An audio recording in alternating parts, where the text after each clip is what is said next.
And we are live here on the Fantrax YouTube, Twitter, and TikTok pages, talking week 6 fantasy football. Every week I look at the matchups and who has a plus matchup when it comes to fantasy points per game allowed and yardage allowed, that hopefully you can apply to fantasy football in DFS. So with that being said, let's get into it.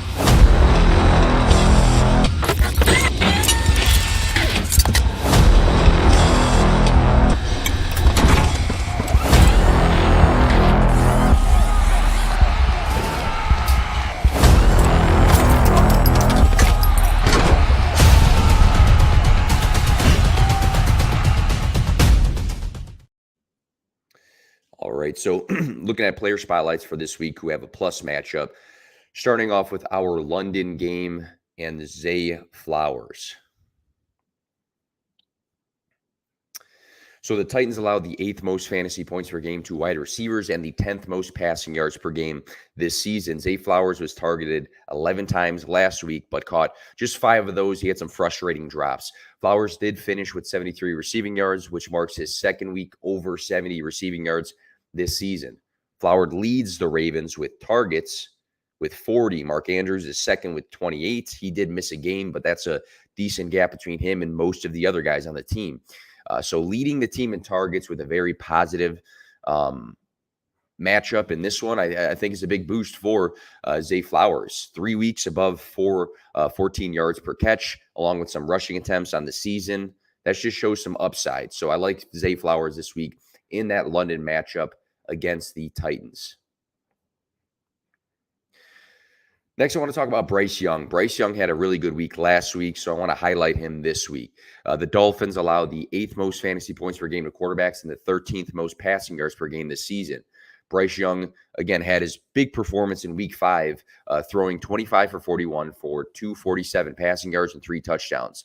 The 41 passing attempts was a season high for Young, as the Panthers chased the Lions in that game. It was a 42-24 loss, so a lot was being thrown through the air, which kind of makes me think that the same thing will happen against the Dolphins, who are one of the best teams in football this season. Adam Thielen's looked great. Both DJ Chark and Jonathan Mingo are healthy. I think week 5 can be an indicator of more positives to come for Bryce Young this season. Same game, you have to talk about Raheem Mostert. The Panthers allowed the 2nd most fantasy points per game to running backs and the 7th most rushing yards per game this season. Devon Achane has been a rookie completely on fire the last 3 weeks, but unfortunately he was placed on the IR. Jeff Wilson Jr. was progressing through his return from the IR, but it doesn't look like he's going to play. So I think it's Salvon Ahmed that will be the 2nd running back, but Raheem Mostert should operate as the guy this week. He's been hot himself. Mostert has had games of 121, 82, and 65 yards rushing. He's totaled 8 touchdowns through the season so far. Mostert, his weekly fantasy finishes have been running back 18, running back 5, running back 2, running back 41, and running back 11. So he's been very good. I think he's almost been in the shadow of Achane, even though he himself has been excellent for fantasy football and with his production. So, no Achane in the mix. You expect Raheem Mostert's snap percentage to take a big jump forward, and it's a great, great matchup against the Panthers, again, allowing the 2nd most fantasy points per game to running backs this season. Have to talk about Alvin Kamara.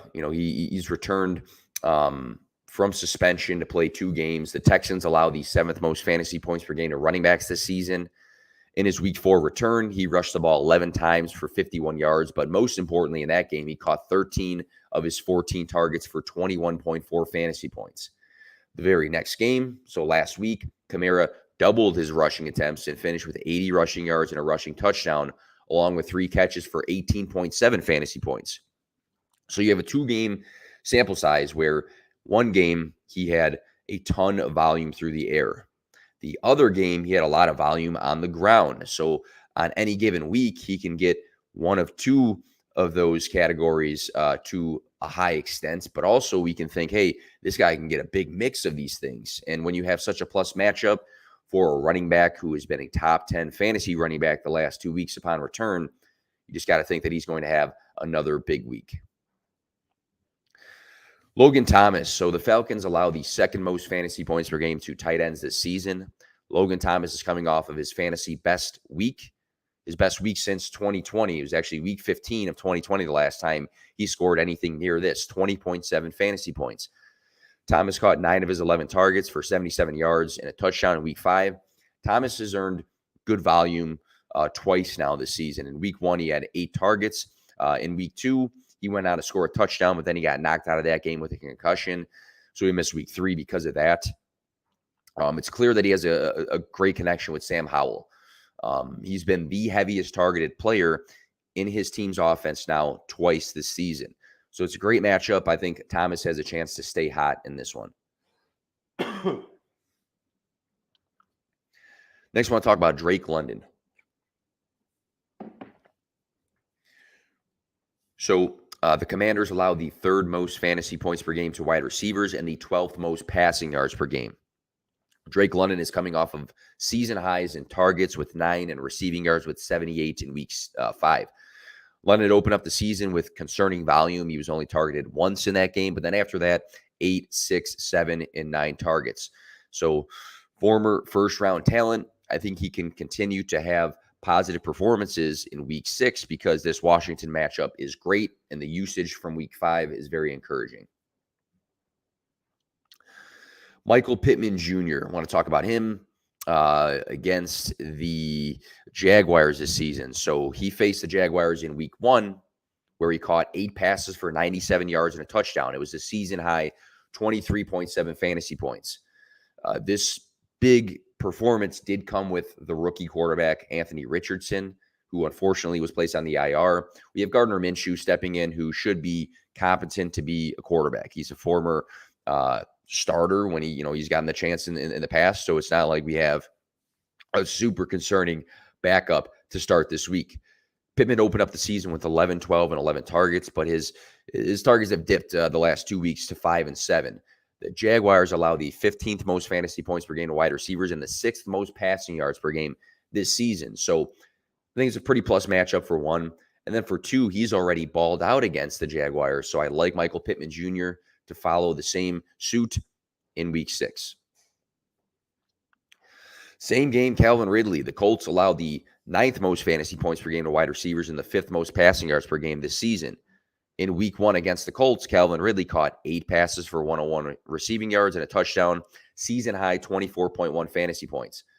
Ridley cooled off, after week 1, and his usage was a bit iffy, but he got back to form in week 5. Last week, he caught 7 of his 8 targets for a season high 122 receiving yards and another top 10 fantasy week. So got round 2 for Calvin Ridley in a matchup he's already been very good in. So both Michael Pittman Jr., Calvin Ridley played each other in week 1 where they both balled out. So I like them both again because not only did they already perform against each other's team, but it's a plus matchup for both.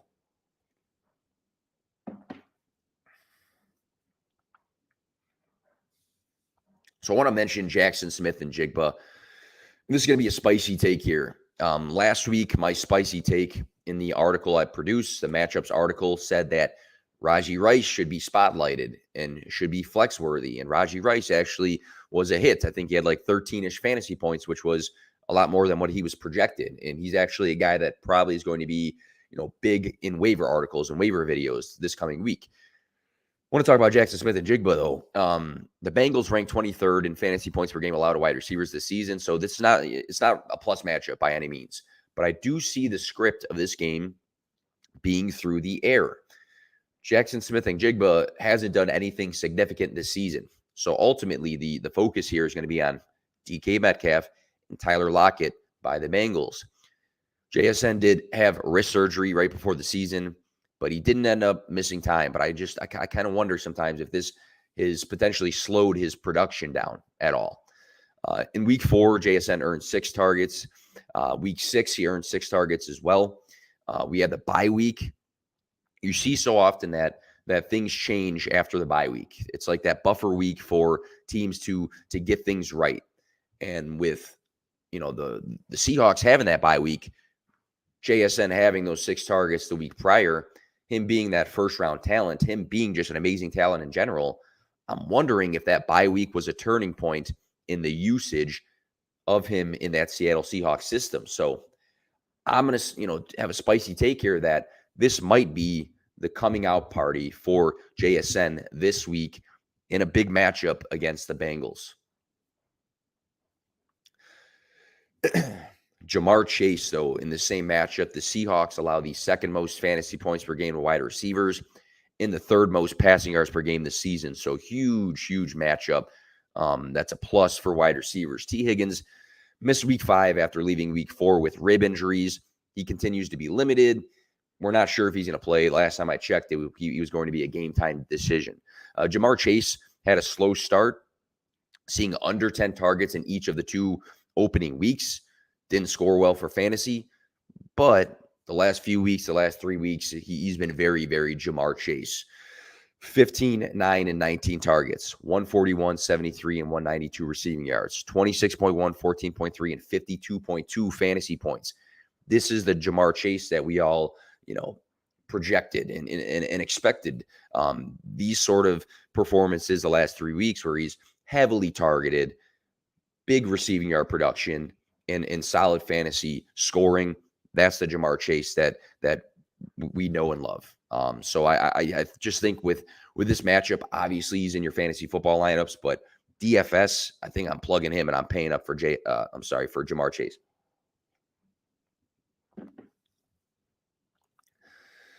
Next game, I want to talk about Kirk Cousins versus the Chicago Bears. So the Bears are the best fantasy football matchup in points per game allowed to quarterbacks and allow the second most passing yards per game this season. Kirk Cousins currently ranks number 1 in passing attempts, number 1 in completions, number 2 in passing yards, number 1 in passing touchdowns, and number 4 in fantasy points. Yes, Justin Jefferson hit the IR. It's his best weapon in the offense. But that's a lot of metrics where Kirk Cousins has been excellent in. He's number 1 in a lot of things. He's number 4 in fantasy points. So where people will say, I don't know about Kirk Cousins without Justin Jefferson. He still has TJ Hawkinson. He still has Jordan Addison. KJ Osborne is a good receiver. So he has a quality trio. He's already been very good this season. And the Bears are the best fantasy matchup for quarterbacks. So you just add these things up. And I like Kirk Cousins this week. Same matchup, have to talk about DJ Moore. The Vikings allow the 4th most fantasy points per game to wide receivers and the 11th most passing yards per game this season. The DJ Moore-Justin Fields connection has looked like one of the best in football the last 2 weeks. In week 4, DJ Moore caught 8 of his 9 targets for 131 receiving yards and a touchdown for 27.1 fantasy points. He then followed that up with an even bigger performance in week 5. He caught 8 of his 10 targets for 230 receiving yards and 3 touchdowns, 49 fantasy points. Looking at the last 2 weeks, no wide receiver has had more receiving yards or more fantasy points than DJ Moore. I think he's going to capitalize once again for the 3rd week in a row in a great matchup against the Vikings.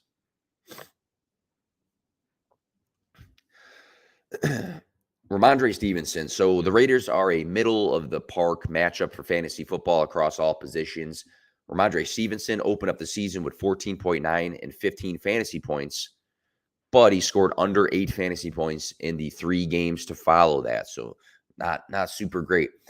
There has been a committee with Ezekiel Elliott, but it's not resulted in Stevenson ever playing under 50% of the snaps. With Mac Jones getting benched in back-to-back games, the game plan may now be shifting to let's run the ball more because Mac Jones is not getting it done through the air. Jones has thrown 150 or fewer yards in back-to-back weeks, and he's totaled 0 goose egg touchdowns and 4 interceptions. So I would not be surprised if a huge part of the game plan is to emphasize the running game. And with Stevenson playing a majority of the snaps throughout the season, I would like him in this matchup.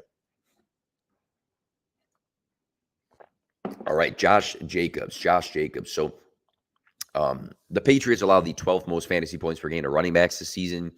After a slow start for fantasy football through his first 3 weeks, Josh Jacobs has been producing up to what we expected the last 2 weeks. Back-to-back weeks with a rushing touchdown and at least 25 touches in both games, running back 3 and running back 6 performances. So that's great for fantasy. What's most significant is Jacobs' involvement in the passing game. He's leading the position in both targets with 30 and receptions with 23. So with him having such a big role in his offense and having a big role in the passing game and it being a pretty good matchup, got to like Josh Jacobs this week against the Patriots. I want to talk Jameson Williams. The Buccaneers allow the 17th most fantasy points per game to wide receivers this season. It's not necessarily like a big plus matchup, but compared to the other positions and what they allow for fantasy, that's their most friendly. Jameson Williams made his debut in week 5 to play 47% of the snaps, but he did earn 3 targets, only playing under 50% of the snaps. I don't think we should have expected anything crazy his first game back. I don't think we expected him to play like 85% of the snaps and get 10 targets. But I think, now that he's got an extra week of practice, now that he has that first game under his belt, Amon-Ra St. Brown's been questionable with that abdominal injury. He's a former first-round talent. He's an amazing downfield threat. And Jared Goff has really, been a guy that's been competent throwing downfield. You look at Josh Reynolds' games and his splash big plays. Jameson Williams is better than Josh Reynolds. I mean, the guy was unreal at Alabama. So I don't think that we can necessarily trust him, and I get that, but I have a feeling Jameson Williams is going to take a good jump this week in his snap percentage. And when he's already earned 3 targets playing under 50%, look for that shift in his usage in this week 6 matchup. Baker Mayfield. So the Lions allow the 13th most fantasy points per game to quarterbacks this season. The bye week may have been an indicator that people forgot about what Baker Mayfield did in week 5, but he finished as the quarterback 7 for fantasy football against the Saints. In week 4, Mayfield threw 25 for 32 for 246 passing yards and 3 touchdowns. He had an interception. He rushed for a season-high 31 yards. Week 4 was the second time Baker threw multiple touchdowns, and he's thrown 32-plus times in 3 out of 4 of his starts. So the combination of Mike Evans and Chris Godwin, obviously, that's a big boost for him. But I feel like, Baker Mayfield is a guy that we can consider streaming if you do stream quarterbacks due to an injury. You got guys like Richardson out of the mix or bye weeks when it comes to fantasy football. Next guy on the list here, I've been a big fan of Zach Ertz this season. So the Rams allow the 5th most fantasy points per game to tight ends this year. Zach Ertz has finished as a top 12 fantasy tight end in 3 of his 5 games played this season. Ertz has been a favorite target of Joshua Dobbs. He's been targeted 10 times in weeks 1 and 4, and then 8 times in week 2. So that's great volume for a tight end. And the number one thing that I look for when it comes to fantasy football and tight ends is consistent target volume. I don't want to chase touchdowns. I don't want to chase big plays. I want a tight end that's a big piece of his offense, and Zach Ertz has been just that. 2 games of 50 receiving yards this season and a touchdown last week for Ertz. Positive Rams matchup. The veteran looks like a good play weekly right now. Same game, let's talk about Matthew Stafford. The Cardinals allow the 3rd most fantasy points per game to quarterbacks this season and the 7th most passing yards per game. Stafford ranks right now 2nd in passing attempts and 4th in passing yards. What has not been there has been the touchdowns, but upon Cooper Kupp's return last week, it was the first time Stafford threw multiple touchdowns in a game. In that specific game last week, Cooper Kupp was targeted 12 times, and then Puka Nacua has been absolutely on fire, was targeted 11 times. So that pair is looking like a very, very, very good wide receiver duo, which none of us expected to ever say coming into the season. But Kupp and Puka, great combination. I think that just boosts Matthew Stafford's ceiling now because I think he can throw more touchdowns. I think he can, have more receiving yards. He's got Cooper Kupp back, and he's already been very high in that category with his number 1 gone. And Puka has been performing like a number 1. So that combination, I think, will be a good boost for Matthew Stafford. And I think this matchup's a really, really good one. So another guy you can probably stream if you needed to from the waivers. Got to talk about my guy DeAndre Swift. I believe this is the last game before the night slate, but DeAndre Swift. So the Jets allow the 10th most fantasy points per game to running backs this season and the 4th most rushing yards per game. DeAndre Swift took on the lead back role for the Eagles in week 2. So if we look at the sample size, weeks 2 through 5, he's ranked number 5 in fantasy points, number 3 in rushing yards, and number 7 in receptions for the running back position during that span. Swift has finished as a top 12 running back in 3 of his last 4 games, and he's finished 2 of those 3 weeks with 175 and 130 rushing yards. So he's running the ball very well. Yes, behind a great O-line, but also credit to him because he's good at football. So the consistency for fantasy football and production, along with a plus matchup, makes Swift a good play this week. Then the last guy I'll mention here, Garrett Wilson. So the Eagles allow the 5th most fantasy points per game to wide receivers and the 8th most passing yards per game this season. Garrett Wilson has struggled for consistent fantasy football production with Zach Wilson under center. It's just a fact. Wilson still has managed, though, 3 weeks over 14 fantasy points. He's been targeted 8 times, 3 times this season, or 8 times, 3+ times this season, with a high of 14 in week 4. So 14 targets week 4. We know that the target volume can be there. He's the only guy in the Jets that's been consistently targeted, because if we look at Garrett Wilson versus the rest of the Jets, Garrett Wilson has 20 more targets than any other player on his team right now. So very significant for him and his role. Good matchup. We know it's going to be a tough one because the Eagles' offense is so good. So expect Garrett Wilson to see high volume in this specific game. So we'll cut things there for this week's live stream. Be sure you guys are following the Fantrax socials wherever you are seeing this. We're live on multiple different socials right now for consistent fantasy football content. And good luck this week, guys.